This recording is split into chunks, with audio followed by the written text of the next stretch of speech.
जतै भिन सर में खट क्या बात है? खराब बजैया।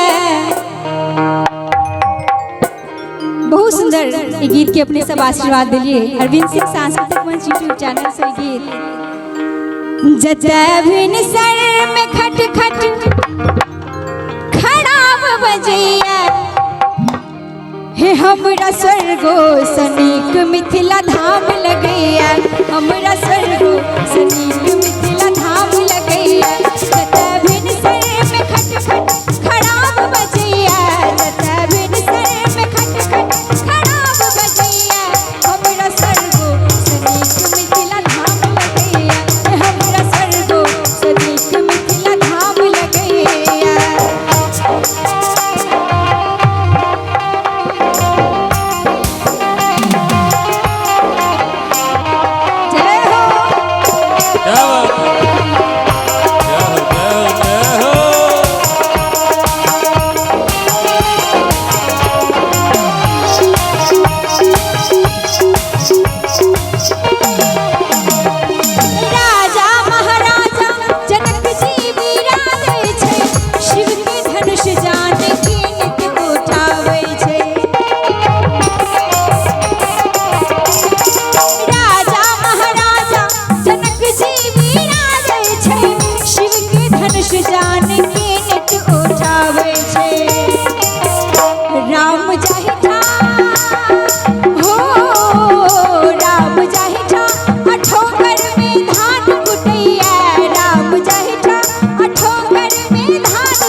गोरी सा अही में एक लाइन भाव कि पग पग माछ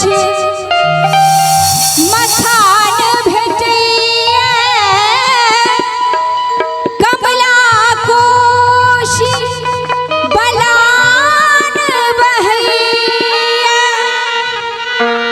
पग पग माछ मथान भेटैया।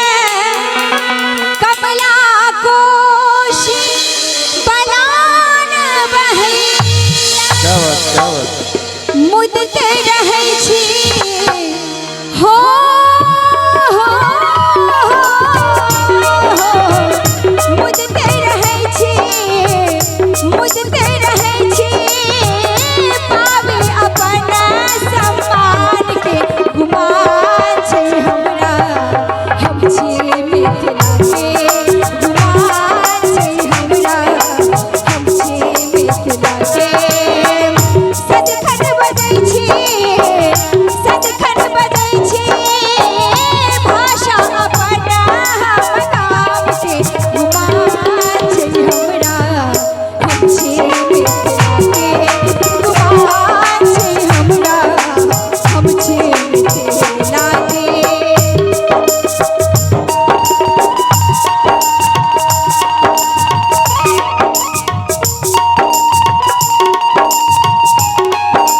पीछे में